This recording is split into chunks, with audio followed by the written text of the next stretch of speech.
Alright, in the last video I talked to you about how to find the comparison of a rocket dealing with the power before and after if you change the final velocity and the final time. And we went through this lengthy process to find the governing equation of power. And I purposely did it long the first way to illustrate a point. We could have easily done this with work and energy. Okay, the work energy theorem in terms of the network.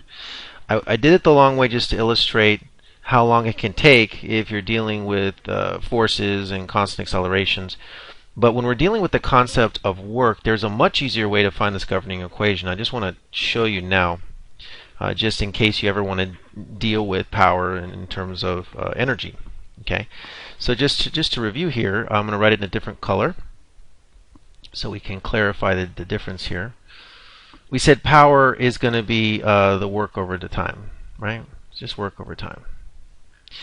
Now, in this case, we're talking about network because you're dealing with the final speed that the rocket accelerates to. So this is actually the network.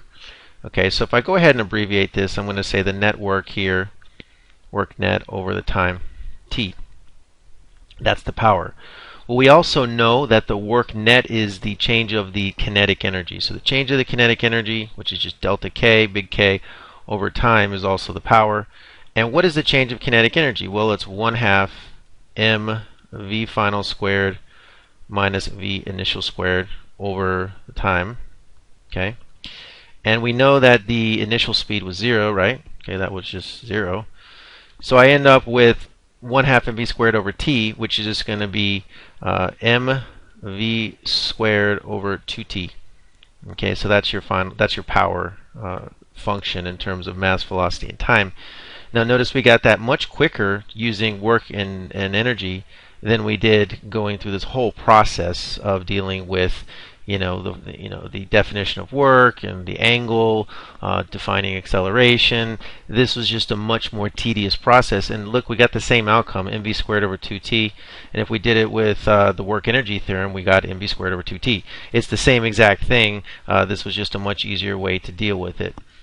So there's the advantage of work is it doesn't matter what happens in between. It's just a comparison of the beginning and the end, and that's the advantage of work. The advantage of doing something with just purely forces is we can get a function at any point of t along the way, which allows us to kind of pinpoint a little more. If we want to understand the process of what's happening in between, this is much more useful.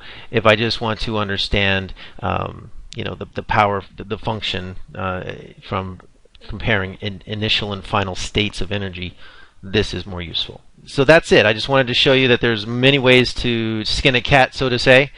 This is just always a preferred method to use work and energy as a shortcut whenever possible. Alright, that's all I got for this video. Thanks for watching, and I'll talk to you soon.